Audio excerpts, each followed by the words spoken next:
안녕하십니까.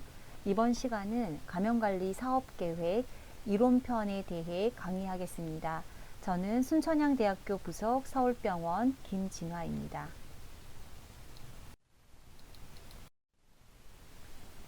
본 강의는 보시는 목차에 따라서 진행하겠습니다. 첫 번째, 감염관리 체계와 프로그램 개요에 대해 말씀드리겠습니다. 국내 의료기관 인증조사 기준을 살펴보면 기준 항목에 감염 예방과 관리를 위한 프로그램을 운영한다라는 기준이 있습니다. 그래서 여기에서 감염 발생 감시 프로그램을 계획하고 해당 내용을 포함한다라고 되어 있는데요. 이 프로그램에는 감염 발생 대상을 파악하고 평가 도구를 활용해서 위험을 평가한 이후에 그 결과에 따라서 우선순위를 선정하고 그 우선순위에 따라서 발생 감시 활동을 계획하고 중재를 수행하도록 하는 일련의 과정들을 모두 포함해서 인증조사에서 평가를 하고 있습니다. 그 세부 사항이고요. 감염관리 프로그램을 운영하기 위해서는 의료 관련 감염과 관련된 위험 요인을 식별하고 의료 관련 감염 예방 프로그램과 직원 교육 프로그램을 개발하고 데이터의 수집과 감시 시스템을 구축하는 데 이러한 프로그램 운영이 필요하다고 할 수 있습니다. 병원들마다 이런 감염의 위험이나 우선순위가 다를 수 있기 때문에 이런 프로그램 운영에 있어서 중요한 요인을 인식하는 것은 이제 필요할 것으로 보이고요. 이러한 감염관리 프로그램이 추구하는 목표는 환자 보호자, 방문객, 그리고 의료기관 종사자를 이제 보호하는 것입니다. 그래서 감염관리 프로그램이 가능한 비용 효과적인 방법으로 목적을 달성할 수 있도록 효과적인 방법을 모색하는 것이 가장 큰 추구하는 목표라고 말씀드릴 수 있습니다. 앞서서 감염관리와 관련된 어떤 그런 프로그램들은 병원마다 위험이나 우선순위가 다를 수 있다고 말씀을 드렸는데요. 이런 프로그램 운영을 하는 데 있어서의 이제 기본 원칙을 말씀을 드리도록 하겠습니다. 가장 중요한 것은 이제 감염관리 프로그램에 대한 전반적인 책임을 의료기관의 장이 지는 것이고요. 그리고 모든 의료기관은 이 예방과 관리에 있어서 우선적으로 이제 우선순위를 두고 적합한 감염관리 조직과 체계를 갖추고 감염관리 책임자는 전파의 위험을 파악하고 발생 위험을 감소시킬 수 있는 시스템을 운영해야 합니다. 감염관리의 조직과 구성은 병원의 규모나 또는 진료 특성에 따라서 다를 수는 있지만 기본적인 운영 원칙은 다르지 않다라는 점을 알고 계시면 도움이 되실 것 같고요. 그리고 모든 직원은 환자와 직원에게 안전한 환경을 제공해야 하는 그런 책임을 가지고 있습니다. 따라서 각 의료기관에서는 감염관리 전문가를 확보하고 필요한 행정적 지원을 이제 받아야 되겠죠. 그리고 환자 안전을 우선적으로 고려한 규정과 지침을 만들어야 하고, 그리고 감염관리에 적합한 시설과 환경을 이제 갖추는 것이 이 감염관리 프로그램 운영의 기본 원칙이다라고 말씀드릴 수 있습니다. 조직과 인력에 대한 내용들은 최근에 의료법이 개정이 되면서 많이 확고해진 상황입니다. 그래서 감염관리 프로그램 책임자는 이 프로그램을 운영할 수 있는 역량을 갖추어야 하는데 그 역량이라고 하는 것이 기본적으로는 의료법에 명시가 되어 있습니다. 그래서 업무 수행에 필요한 교육을 이제 받아야 하겠고요. 그리고 감염관리 전문가는 감염관리와 숙련 관련된 그런 기술, 경험, 자격을 이제 갖추어야 하는데 특히 감염관리 프로그램을 개발하고 운영하고 평가할 수 있는 이러한 자격을 갖추어야 한다고 방향을 제시하고 있습니다. 따라서 이제 필요한 어떤 전문가적인 역량은 리더십이라든지 다양한 기술들, 이런 수행 증진을 위한 전략적 접근 방법에 대해서 다양한 경험이나 이제 이런 방향을 제시할 수 있으면 되겠습니다. 감염 예방과 관리 프로그램의 진행 단계는 이제 보시는 바와 같습니다. 위험 사정을 이제 해야 하는데요. 우리가 효율적인 어떤 감염 관리를 하기 위해서는 가장 선행이 돼야 되는 조건이라고 말씀을 드릴 수가 있겠습니다. 평가 도구를 활용해서 우선순위를 선정하고 이 선정된 우선순위를 감염관리위원회에서 심의와 승인을 받습니다. 그 이후에 계획에 따라서 중재를 수행하고 중간중간 주기적으로 점검을 받은 이후에 그것을 이제 기초로 해서 계획을 재점검한다든지 재평가해서 결과를 평가하는 단계를 거치면 되겠습니다. 이때 감염관리실에서 직접적으로 개입이 되는 이제 단계가 바로 위험을 사정하는 것, 그리고 그 평가 도구에 따라 사정한 그 결과를 가지고 우선 순위를 선정해서 활동에 이제 녹이는 어떤 활동들이 감염관리실에서 직접적으로 가장 활동을 이제 주력하게 되겠고요. 그리고 승인을 받은 이후에 중재 활동도 직접 개입이 된다고 볼 수 있습니다. 네, 두 번째로 위험 사정과 우선순위를 선정하는 좀 구체적인 단계를 들여다보겠습니다. 연간 계획을 수립하고 시행하고 이제 평가하는 과정입니다. 이것은 다각적인 측면의 위험을 확인하고 또 이를 사정하기 위해서 우리가 리스크 어세스먼트라고 얘기하죠. 위험 사정 도구, 평가 도구를 이용해서 위험의 요인을 이제 파악해야 되겠습니다. 이렇게 위험 요인을 파악하게 되면 우리가 운영하려고 하는 그런 감염관리 프로그램과 관련된 의사결정의 그런 과학적 초석이 되겠고요. 이러한 위험 사정 결과들은 기관의 특성이나 또는 감염관리 체계에 따라 다르기 때문에 사실은 모든 의료기관이 위험 사정과 이런 뭐 감염관리 사업 프로그램을 다 가지고는 있지만 그 결과가 각기 다른 것이 바로 이러한 것 때문입니다. 위험 요인이 서로 다르기 때문에 평가 결과도 다를 수밖에 없다라는 것이고요. 그래서 이 위험 사정에 따라서 이제 연간 계획 같은 것들을 수립해서 이제 시행하고 평가하는 이제 과정을 거치게 됩니다. 다시 한번 정리를 해보자면 이러한 위험 사정이 필요한 이유는 감염관리 활동을 하는 데 있어서 우선 순위를 선정하고 자원을 집중하기 위해서 필요하다라고 이해를 하시면 되겠고요. 우리 선생님들께서도 감염관리 다양한 활동을 계획하고 사실 중요하지 않은 활동들이 없죠.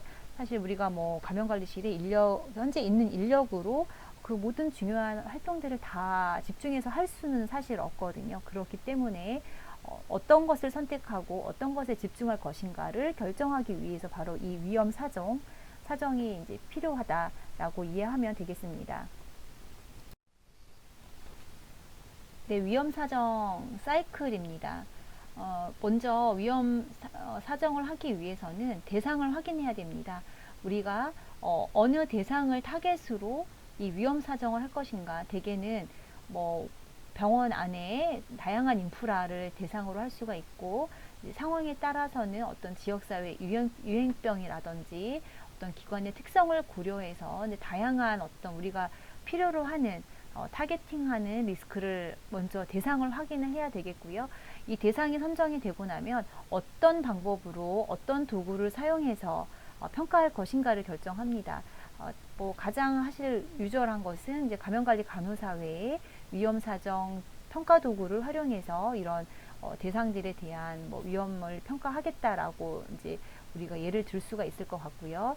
그래서 그 어떤 평가 도구에 따라서 리스크를 평가하고 그 평가된 리스크에 따라서 우선순위를 정하고 그 이후에 위험의 어떤 정도를 줄이거나 감소시키거나 없애기 위해서 어떤 중재 활동을 할 것이고 그 중재 활동 이후에 결과가 어땠는지를 평가하게 됩니다. 그래서 최종 그 리스크가 어떻게 감소되었는지 제거가 되었는지를 확인하고 재평가한 이후에 다시 우리가 어떤 감염관리 프로그램 안에 다시 어떤 활동이 필요한지 위험 경감 활동이 필요한지를 다시 재평가하게 되는 그런 프로세스로 운영이 된다라고 말씀드릴 수 있습니다. 그렇다면 이 감염 예방과 관리 프로그램을 정기적으로 평가하는 것이 왜 중요한가? 그러니까 선생님들께서도 이제 매년 이 활동을 해 보다 보면 굉장히 다양하고 많은 자료를 수집해야 하고, 우리가 좀 어려운 과정이지만 이 도구를 가지고 우선순위를 선정하는 어떤 이런 절차들을 겪는데 굉장히 좀 많은 에너지가 들거든요. 이게 그렇게 중요한 일인가? 라고 자문을 해 봤을 때, 사실 이제 앞서서도 말씀을 드렸지만 모든 위험이 모든 의료기관에서 동일하게 같지 않습니다. 동일하지 않기 때문에 우리가 어떤 대상 타겟팅하고 있는 그런 대상이 가지고 있는 그런 위험을 모두 다 관리하는 것은 현실적으로 불가능하다. 그렇기 때문에 우선순위를 정하고 이 정해진 우선순위를 지속적으로 데이터를 이제 모아서 정기적으로 우리가 어떤 중지에 대한 평가를 하는 것이 이제 필요하다라고 다시 말씀을 드릴 수가 있습니다. 위험 사정을 할 때 고려해야 되는 몇 가지 사항들이 있습니다. 뭐 의료기관마다 다 특성이 다 다르기 때문에 우리 의료기관에 새로운 어떤 기술이나 절차, 정책이 새로 도입이 되었는지를 평가해야 되고요. 만약에 그렇다고 한다면 위험 사정 항목에 이러한 내용들을 이제 포함해서 어떤 좀 평가를 하는 것이 필요하겠죠. 그리고 어떤 뭐 치료 방법이라든지 침습적인 시술의 종류가 늘어났는지, 또는 서비스 제공의 대상자가 확대가 됐는지, 또는 다양한 어떤 환경들이 있어서 이슈가 있는지, 뭐 지역사회의 어떤 특성이 뭐 지금처럼 코로나19가 뭐 만연해서 아주 유행 상황을 겪고 있는 것들, 이런 것들이 위험 사정을 할 때 우리가 포함해서 고려를 해야 되는 내용들로 이제 보시면 되겠습니다. 다양한 평가를 이제 해야 하는데요. 이런 위험 사정을 할 때 몇 가지 단계를 거치게 됩니다. 보시는 이제 내용은 그런 단계를 흐름을 보여주는 건데요. 먼저 위험 사정을 할 때는 어디서 이것을 이제 할 것인가를 생각해야 됩니다. 그래서 팀 자문 그룹을 구성하고 그리고 우선순위에 대해서 타임라인을 이제 설정하는데 최소 뭐 연 1회 하겠다라는 큰 계획을 세우고요. 그 이후에 어떤 자료를 수집하고 어떤 방법으로 어떻게 평가할 건지 그런 도구들을 선정하게 되고, 그 이후에 이렇게 쭉쭉쭉 정보 공유하는 단계까지 흐름이 이제 흘러가게 되면 됩니다. 근데 이때 위험 사정의 단계는 바로 3, 4번에 해당이 되겠는데요. 이때 이제 분석 도구 방법을 결정하고, 그렇죠? 그리고 점수화는 어떻게 할 것이며, 그리고 어떤 정보를 내가 수집해야겠다라는 것을 바로 이 단계에서 결정하게 됩니다. 그래서 하나씩 그 흐름에 해당하는 항목들이 포함하고 있는 내용들을 살펴보겠습니다. 위험 사정을 하기 위해서는 가장 먼저 팀이나 자문 그룹을 정하셔야 됩니다. 특히나 이제 이때는 당연히 감염관리 전문가가 포함이 돼야 되고, 이 프로그램을 운영하기 위한 이해관계자가 다 포함이 되면 훨씬 이런 프로그램 운영을 하는 데 있어서 원활할 수가 있겠습니다. 뭐 환자 안전관리 부서라든지 약제나 검사, 직원의 건강관리 부서들, 환경관리 부서들이 함께 포함이 돼서 운영이 되면 훨씬 더 효율적인 그런 감염관리 프로그램을 운영할 수가 있겠고요. 그 지원부서 직원들, 그리고 당연히 리더, 보직자 너무 중요합니다. 이분들이 우리 팀이나 자문 그룹 내에 들어와야 되는데요. 실제 다시 조금 정리해 보면 이런 그룹들이 다 병원마다 감염관리위원회의 소속원으로 다 구성이 되어 있죠. 그래서 감염관리위원회를 이런 감염관리 프로그램을 선정하거나 하는 그런 이제 좀 자문 그룹으로 선정을 해서 운영을 하시는 것을 추천합니다. 팀과 자문 그룹이 정해지고 나면 이 위험 사정과 관련된 활동들에 대한 타임라인을 정하게 됩니다. 예산이나 뭐 전략 수립 기간을 고려해서 1년 동안의 이런 타임라인을 정하게 되는데요. 이것을 그러면 이제 이 타임라인을 설정할 때 어떻게 이 회의나 이런 것들을 운영할 것인가를 고민하게 될 텐데, 이론적으로는 적어도 최소한 연 1회 이상, 필요하다면 더 자주 이제 하도록 권고를 하고 있고요. 사실은 뭐 자주자주 하면 좋겠지만 실제 이런 프로그램을 운영을 하다 보면 굉장히 한번 모이기도 어려울 수 있거든요. 그래서 만약에 자주 모일 수 없다라고 한다면 최소한 한 번은 연일에는 이제 모여서 이런 회의나 이런 뭐 것들을 우리가 논의하는 그런 장을 마련하는 것이 필요하겠습니다. 자료와 정보를 수집하는 것은 이것도 각 병원마다 인프라가 다양하죠. 그래서 전산으로 모든 데이터를 수집할 수 있는 이제 기관이 있는가 하면 하나하나 전화 연락이나 또는 직접 선생님들이 이제 발품이나 손품을 팔아야 얻을 수 있는 데이터들이 있습니다. 그래서 우리가 이런 감염관리 프로그램을 운영할 때 위험 사정을 할 때 수집하는 그런 정보들은 사실은 우리가 구할 수 있는 모든 것들은 다 포함이 된다라고 보시면 되겠습니다. 그래서 이 좌측의 정보 수집 자료를 보시면 우리가 뭐 중환자실이나 특수한 어떤 감염감시 데이터를 수집을 하는데 이런 데이터들이 다 포함이 되겠고요. 그리고 손위생 수행률 우리 관찰하죠. 그래서 결과를 내는데 이런 지표들, 손위생이라든지 직원 노출과 관련된 거, 뭐 개인 보호구 사용률, 어떤 사건 사고에 대한 보고 건수, 뭐 사망률, 입퇴원율 이런 다양한 정보를 다 수집 자료로 활용할 수가 있겠고요. 이 수집 방법도 굉장히 뭐 이용할 수 있는 것들은 다 활용하도록 하고 있습니다. 그렇다면 이제 그 다음에 할 일이 바로 위험 사정을 하기 위한 어떤 도구를 무엇을 선택할 것인가인데요. 뭐 외국에 있는 자료 어떤 도구들을 써도 굉장히 뭐 좋겠지만 현재 우리나라의 대한감염관리 간호사회에서 개발이 된 리스크 어세스먼트 툴은 이제 해외에서 쓰고 있는 것들을 모디파이해서 사실 해석본으로 제공을 하고 있는 것이기 때문에 선생님들께서 충분히 이 자료를, 이 도구를 활용하시는 것을 추천을 드리고 손색이 없을 것이다 라고 저도 추천을 드립니다. 그래서 이 위험사정 도구는 간호사회 홈페이지를 들어가시면 이렇게 참고 자료실에 1번 번호에 이제 이런 내용으로 올라와 있습니다. 여기에 들어가시면 이 엑셀 파일을 다운로드해서 얼마든지 쓰실 수가 있으시고요. 엑셀 파일을 열어보면 하단에 이렇게 감염 위험 조사지부터 리스크 툴 그리고 그 위험 사정이 다 이제 메꿔지고 나서 점수가 스코어링이 되고 나면 그 최종 점수에 대한 기준들 몇 점부터 몇 점까지는 어떻게 하고 하는 그 점수 기준들 그리고 우선순위를 나열하는 어떤 목록화 테이블들 그리고 목표와 전략을 적을 수 있는 그런 포맷들이 이 안에 한 파일에 다 들어가 있어서 선생님들께서 이 파일을 충분히 활용하시고 이 내용을 우리 병원의 것으로 항목들로 정보를 다 입력해서 활용하시면 그리 어렵지 않을 것으로 이제 생각이 되고요.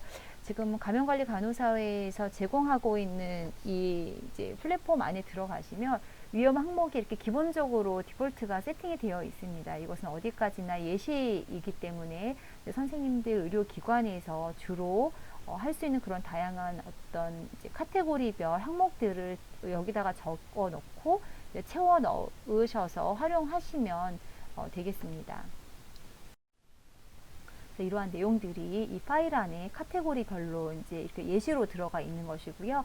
이것을 선생님들의 자료로 항목을 바꾸고 이제 채워 넣으면 된다라는 거죠. 그래서 하나씩 이 항목들이 가지고 있는 어떤 그런 의미와 기준에 대해서 설명을 드리도록 하겠습니다. 먼저 이제 위험 사정을 하기 위해서 이 내용을 이제 활용을 하셔야 되겠는데요. 이 위험 정도는 선생님들께서 이제 각 항목을 다 찾아서 이 근거와 지금 현재 레이트, 손위생이라면 손위생의 수행률, 의료 관련 감염이면 부위별 감염률 이런 것들을 이제 근거를 다 여기다가 이제 메꿔 놓고 나면 이게 이제 가장 기본적으로 다양한 자료 수집을 통해서 메꿔 놓은 이후에는 그 다음 단계가 위험 정도를 평가하는 것입니다. 세 가지 카테고리 항목에 따라서 각각의 항목들을 이 점수화하는 것인데요. 각각의 항목이 가지고 있는 점수가 어떤 의미인지를 이제 입력을 하고 그것들에 대한 세 가지 항목을 곱해서 위험 점수를 이제 기입하게 됩니다. 그래서 이 위험 점수에 따라서 이 레인지에 맞는 우선순위를 우리가 이제 최종 결정하게 되는 거죠. 프로세스는 그렇게 진행이 되는데요. 실제 이렇게 위험 정도에서 각각의 항목들을 평가하는 의미를 해석을 하실 때 좀 헷갈려 하시기 때문에 이 부분을 조금 자세히 설명을 드리도록 하겠습니다. 위험 정도에서 먼저 발생 노출 가능성에 대한 평가입니다. 그래서 각 항목에 대해서 이렇게 감염률이라든지 어떤 산출 근거를 여기다가 이제 기입을 하시게 되는데, 여기에서 1점부터 이제 5점까지 해당이 되는 것은 1점은 어떤 근거, 항목에 대한 근거가 거의 없음, 가끔 발생, 때때로 발생, 빈번하게 발생, 매우 빈번하게 발생이라는 항목으로 점수화하게 되어 있죠. 그래서 여기에 이 항목에 대한 설명들을 그 엑셀에 들어가면 하단에 이제 다 설명 항목들이 다 표기가 되어 있는데요. 그래서 그것을 제가 그대로 가지고 온 거거든요. 그래서 잘 보시면 거의 없다는 것은 어떤 항목이 오던지 간에, 어떤 항목에 어떤 결과값이 오던지 간에 이제 그것에 가장 연관이 되는 항목을 선생님들이 선택하는 겁니다. 이 중에서 선택을 하는 건데, 먼저 이제 거의 없다라고 하는 것은 10년에 한 번 정도 어떤 항목이 발생한다더라, 또는 어떤 수행률을 위험 항목으로 갖다 뒀을 때는 발생 가능성, 특히나 오류 정도가 1% 미만일 때 1점을 준다. 그렇죠. 또는 의료 관련 감염을 우리가 항목으로 정해서 이제 발생률을 정했을 때 그것이 연간 제로일 경우에는 우리가 1점으로 주겠다. 이런 의미가 되겠어요. 손위생 수행률이 50%다. 라고 하면 손위생은 100% 해야 되겠죠. 근데 50%밖에 안 되면 오류 정도가 50%인 거예요. 1% 이하인데 이거는 그게 아니죠. 그럼 이거는 거의 없음이 아니라 어디에 해당이 되겠죠? 50%면 4점, 손위생 수행률을 항목을 근거로 뒀을 때 발생 노출 가능성은 우리가 이 50% 발생 오류 정도가 여기에 해당이 돼서 4점을 줄 수가 있다 라고 말씀을 드릴 수가 있습니다. 네, 예를 한번 들어보겠습니다. 중심정맥관 관련 혈류 감염이 코니스 75%일 이상에 해당할 경우에 발생 가능성 점수를 어떻게 주어야 할지를 생각해 보는 건데요.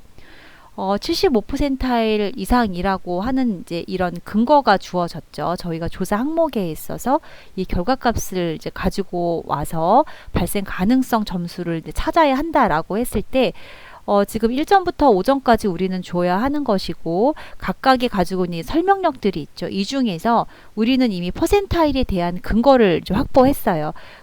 그러면 이렇게 의료 관련 감염의 경우에 해설집에 코니스 자료와 비교해서 75%일 이상에 해당하는 경우에는 5점을 준다라는 근거가 여기에 이렇게 명시가 되어 있죠. 따라서 우리가 발생 가능성 점수를 이런 항목에 대해서는 5점을 줄 수가 있는 것입니다. 두 번째, 위험 정도의 심각성에 대한 점수화하는 이제 방법입니다. 이 심각성에 대한 점수화는 마찬가지로 1점부터 5점까지 우리가 줄 수가 있는데요. 근데 이 심각성은 사실 조금 더 복잡하고 다양한 것으로 평가를 할 수가 있습니다.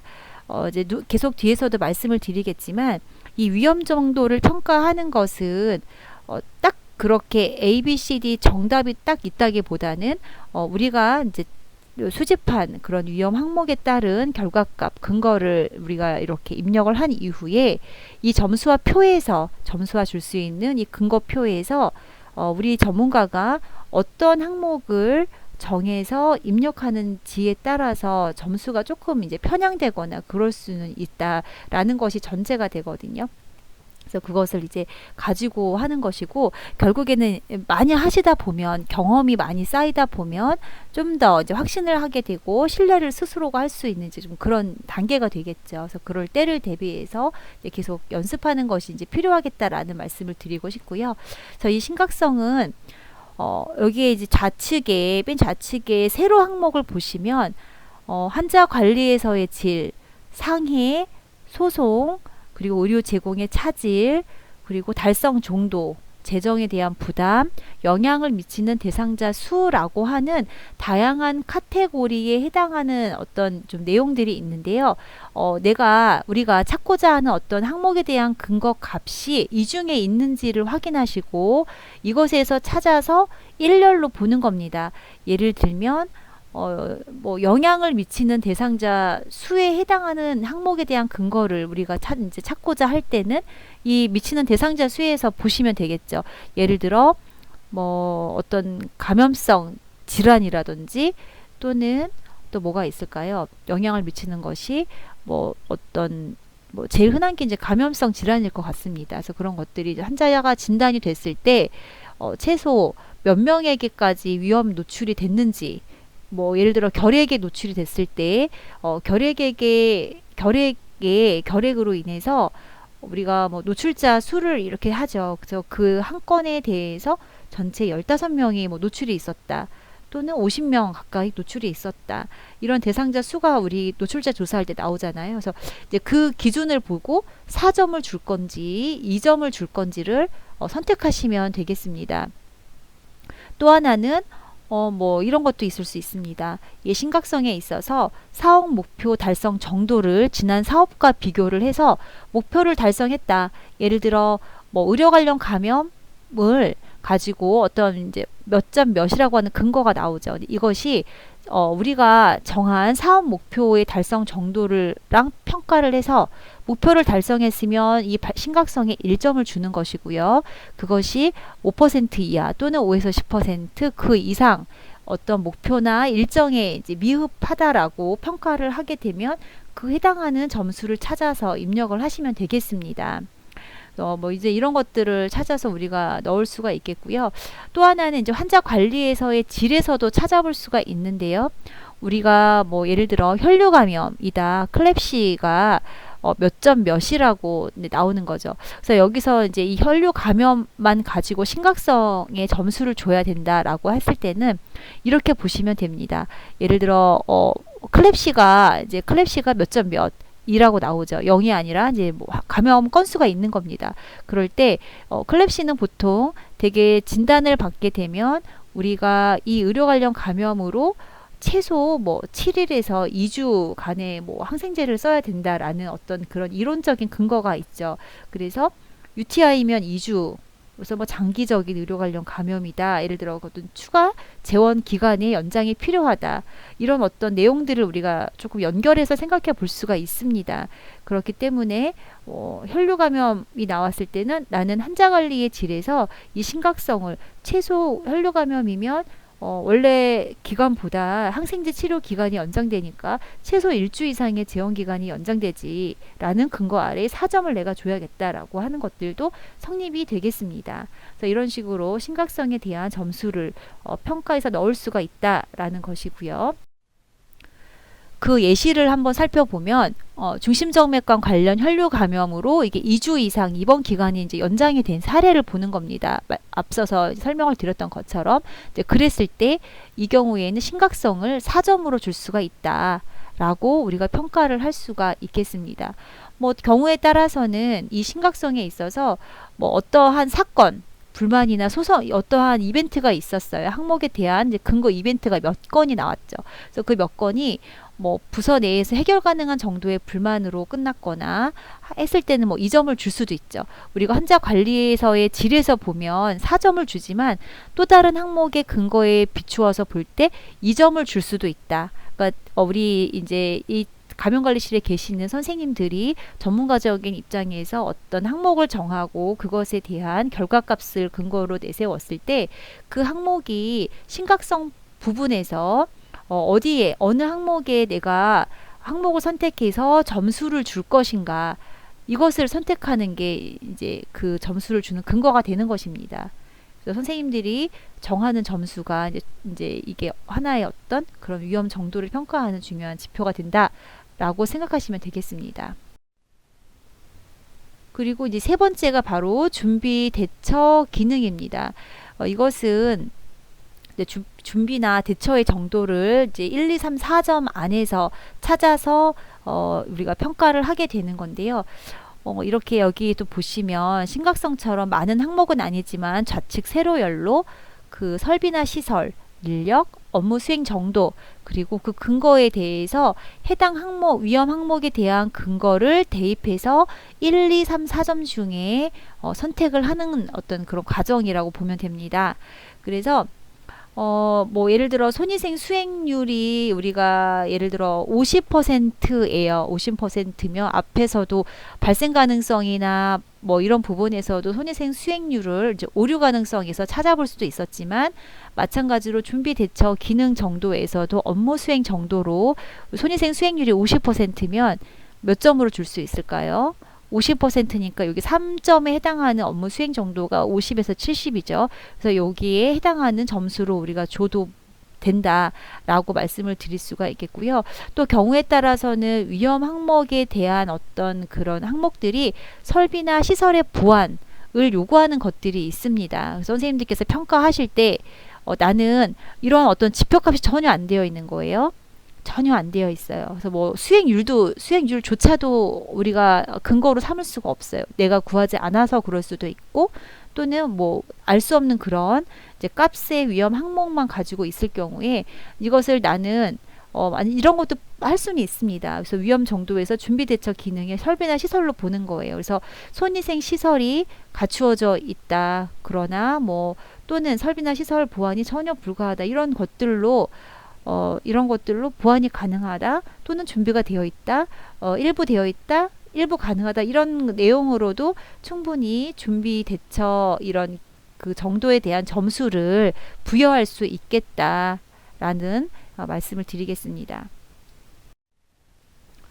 예시로 보시면 중심정맥관 관련 혈류 감염의 최대 보호구 착용 이행도가 48%라고 항목에 대한 근거를 우리가 이제 찾은 거죠. 수집한 겁니다. 이 자료를 수집했고, 이 클로레시딘 관련된 그런 알코올을 이용한 피부 소독제 사용률이 그러니까 번들에 해당하는 항목에 대한 그런 사용률이 45%로 정보를 이제 수집한 겁니다. 그래서 이것에 대해서 이제 그 가능성, 준비 대처 정도를 이제 평가하는 거예요. 그래서 1, 2, 3, 4점 중에 어떤 것을 할 것인가 를 우리가 이제 봤을 때, 대개는 이행도나 뭐 사용률 이런 이제 뭐 백분율 데이터를 우리가 갖고 있다면 사실 이런 것들은 굉장히 평가를 하는 게 수월하죠. 왜냐하면 업무 수행 정도라는 항목이 있어서 이걸 가지고 그냥 그대로 대입해서, 예를 들면 여기에서의 이제 뭐 맥시멀 베리어 프리커션 이행도가 48%니까 나는 준비 대처 정도에서 수행도가 50% 이하니까 4점에 해당하겠구나. 난 4점을 줘야겠다라고 선생님들께서 평가하시면 되는 겁니다. 별로 어렵지 않으시죠? 이런 내용들을 참고해서 감염관리 전담자가 점수화하는 것이 이제 바로 이 위험 사정이다 라는 겁니다. 싹 다 이렇게 평가가 되고 나면은 이제 보시는 것처럼 항목을 그대로 나열을 해서 이제 뭐 위험 항목과 그 근거를 가지고 이제 여기다가 이렇게 기입을 하게 되겠죠. 그래서 최종 이렇게 정해진 항목에 대해서 감염관리위원회에 이제 승인을 올리는 거고, 이제 그 자리에서 이제 심의를 받는 것입니다. 그래서 우선순위가 결정이 되면 각각의 항목에 대해서 목적, 목표, 전략을 조금 이제 사업 운영 계획에 이렇게 녹여서 프로그램화하는 거고요. 뭐 어차피 사업 계획서에 넣는 거기 때문에 아주 디테일하게 구체적일 수는 없지만 대략적인 어떤 활동에 대한 어떤 전략들을 이제 뭐 여기다가 명기하시면 되는 것입니다. 이러한 내용들도, 이러한 프레임도 그 엑셀 파일 하단에 다 들어가 있어서 그런 포맷을 활용하시면 도움이 되실 것 같고요. 그래서 예를 들어 보면 그 위험 항목이 1순위를 다 정하게 되면은 그 1순위에 뭐 여러 항목들이 있겠죠. 그래서 그 항목 중에 하나를 예시를 들어본 겁니다. 그래서 기구 관련, 의료 관련 감염 중에서도 이 병원에서는 혈류 감염과 요로 감염을 제로화하겠다는 목적을 가지고 3년 평균 대비 10% 감소하겠다라는 게 이제 목표입니다. 그래서 구체적으로 이 전략을 1번, 2번, 3번, 4번, 5번 이렇게 기존에 하고 있는 다양한 감시와 피드백, 그리고 보고 체계, 교육과 모니터링, 그리고 뭐 이런 페리페랄 이런 연결기구에 대한 소독 관리, 그리고 조기 제거 프로그램을 활성화하겠다는 좀 대략적이고 개괄적인 그런 전략을 이런 운영계획서 프로그램 안에다가 이렇게 이제 표현하는 이제 방법을 선택할 수가 있겠습니다. 이런 우선순위가 다 정해지고 운영 계획서에 뭐 다양한 것들을 이제 기입하게 되면은 이런 것들을 사실은 정보를 같이 제공하고 공유하는 게 좀 필요한 단계가 되겠습니다.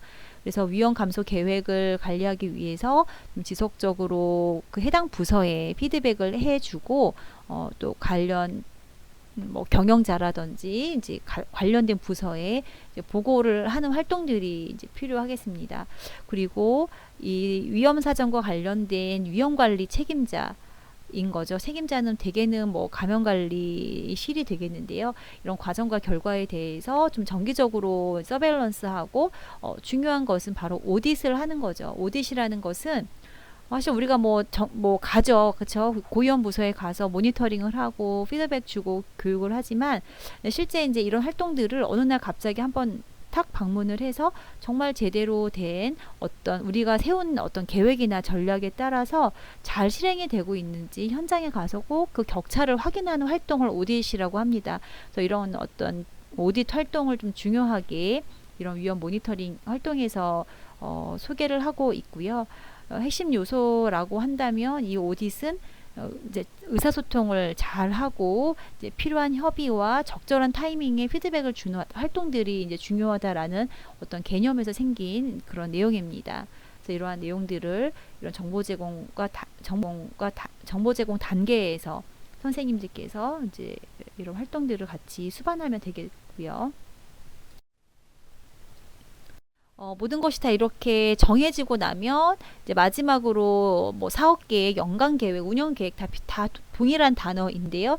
이런 것들을 작성하게 됩니다. 그래서 사업 계획서 안에는 이렇게 보시는 것처럼 뭐 다양한 내용, 사업명이라든지 개요나 다양한 항목들을 포함해서 소요 예산까지 우리가 적시하게 되어 있고요. 그 안에 굉장히 뭐 기대 효과라든지 어떤 사업을 채택하지 않았을 때 문제점이나 대안들, 각 의료기관에서 권고하고 있는 다양한 항목들을 포함해서 구성하면 되겠습니다. 사업 계획을 세울 때 이렇게 우리가 주의해야 되는 몇 가지 이제 원칙이 있는데요. 수준에 맞게 계획을 수립하라는 거죠. 기관의 어떤 범위나 또는 우리 감염관리실의 인력 수준, 인프라, 다양한 것들에 맞춰서 이런 운영 사업 계획서를 세워야 한다라는 것이고, 막 갑자기 뭐 어느 날 갑자기 하려면 안 되거든요. 왜냐하면 항목을 정하고 근거를 수집하는 데는 굉장히 많은 시간, 고민이 필요하기 때문에 늘 충분한 시간을 두고 자료를 수집하고 이런 위험사정 평가를 이제 해야 한다라는 원칙이 소개가 되기도 합니다. 그리고 직원들의 자발적인 협조를 좀 유도해야 되겠고, 그리고 계획에 따라서 조금 이런 전략들이 좀 구체적으로 명기가 되고요. 그리고 기획할 때 초기에 이런 기본 지침들을 제시하고, 확실한 것과 불확실한 것을 선생님들 자체도 이해를 하시고, 우리가 어떤 것을 확실하게 할 것이며 어떤 것은 그 결과에 따라서 계획이 좀 유동적이라는 것도 조금 같이 공유하는 내용들이 이제 필요합니다. 그리고 한번 사실은 계획을 해서 끝까지 밀고 나가면 좋겠지만 감염관리 프로그램 운영 자체가 늘 계획해서 우리가 목표를 정하고 중재를 했다가 다시 재평가해서 어떤 수정이 필요하면 다시 또 우회할 수 있는 그런 융통성도 사업 계획을 할 때는 꼭 준수해야 된다라고 말씀을 드릴 수가 있습니다. 사업 계획을 작성할 때 지금 보시는 것처럼 이런 내용들을 이제 계획서의 수립 내용으로 이제 포함을 하게 되겠고요. 사업 계획은 앞서서도 말씀드렸지만 기관별 이제 작성 양식을 기준으로 작성해야 되고, 많은 사업 계획서 양식들이 사실은 온라인 상에서 이제 많이 보이거든요. 뭐 그런 것들을 참고해도 좋지만 가장 좋은 것은 각 병원의 그런 사업 계획서는 다 양식이 있습니다. 그 양식을 행정팀에서 확인을 하시고 이제 거기에 우리 부서에서 운영할 그런 감염관리 프로그램을 이제 녹여서 같이 진행을 하시는 게 좀 필요할 것 같고요. 이런 사업 계획 안에는 일정을 꼭 타임 테이블이 필요하다고 말씀을 드렸고, 계량 지표와 비계량 지표로 어떤 것들을 포함시킬지 좀 항목을 정하고, 이것들을 이제 위원회 승인을 거쳐서 이제 심의를 받으면 되겠습니다. 감염관리 지표에는 뭐 크게는 구조, 과정, 결과 지표들이 있다. 이렇게 이해를 하시면 되겠고, 구조지표라는 거 인력수, 환자수, 실무자 수 이런 것들이 이제 크게 예시가 되겠고요.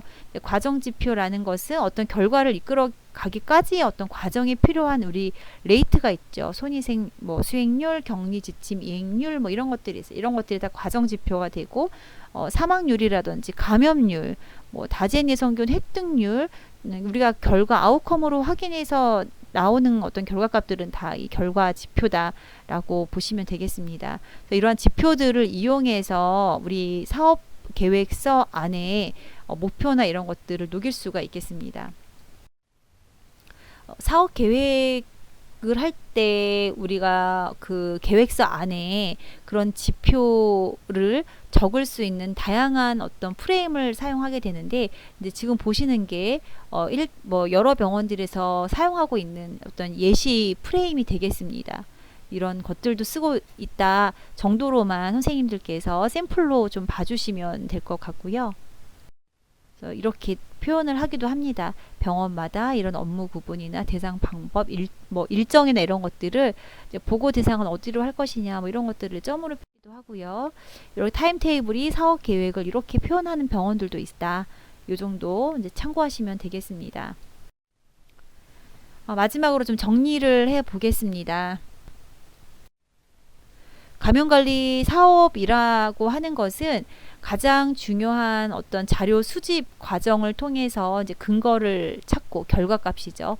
근거를 찾아서 우리가 세 가지 항목에 대한 위험 사정을 이제 점수화하게 되죠. 그래서 그 위험 사정 이후에 점수화가 되면 그 점수화가 이제 순위가 나오겠죠. 1, 2, 3, 4 순위. 그래서 그 순위에 따라서 감염관리 목표를 이제 정하는 거죠. 목표를 정하고 그 목표에 따라서 어떤 전략을 할 것인지를 개괄적으로 이제 감염관리 계획, 사업 계획을 할 때 수립을 하게 되고요. 그 내용들을 감염관리위원회 또는 보직자에게 승인을 받게 됩니다. 그 이후에 그 승인받은 내용을 중심으로 축으로 1년 동안 타임 테이블에 따라서 이제 중재 활동을 진행하고, 그 진행되고 있는 그런 중재 활동을 최종 전년도와 비교를 했을 때 어떤 감소나 어떤 중재 또는 성공과 실패의 변화가 있는지를 평가해서 다시 한번 우선순위를 재선정하는 어떤 그런 사이클로 이 감염관리 사업을 이제 한다라고 정리를 해서 말씀을 드릴 수가 있을 것 같습니다. 그래서 마지막으로 다시 한번 정리를 이제 하자면, 감염관리 프로그램의 성패는 7가지로 우리가 좀 정리를 해서 이야기할 수 있을 것 같습니다. 저도 감염관리 프로그램을 운영하는 그런 이제 전담자이지만요. 가장 중요한 것은, 성공을 결정하는 중요한 지표라고 하는 것은 리더십이 얼만큼 관심을 가지고 있고 지원을 하느냐가 또 굉장히 많은 사업의 성패를 결정하는 요인이 이제 되더라. 그런 경험을 저도 가지고 있고요. 그리고 우리가 사실 감염관리실만 열심히 한다고 되는 건 아니거든요. 그 의료기관 내에 어떤 프로그램을 지원하기 위한 인적, 물적 그런 인프라들이 충분히 조금 제공이 이제 돼야 되겠고, 감염관리실뿐만이 아니라 전체 어떤 의료기관의 종사자 또는 그런 부서들의 어떤 참여가 사실 이제 그 프로그램 성패에 또 큰 영향을 이제 주게 됩니다.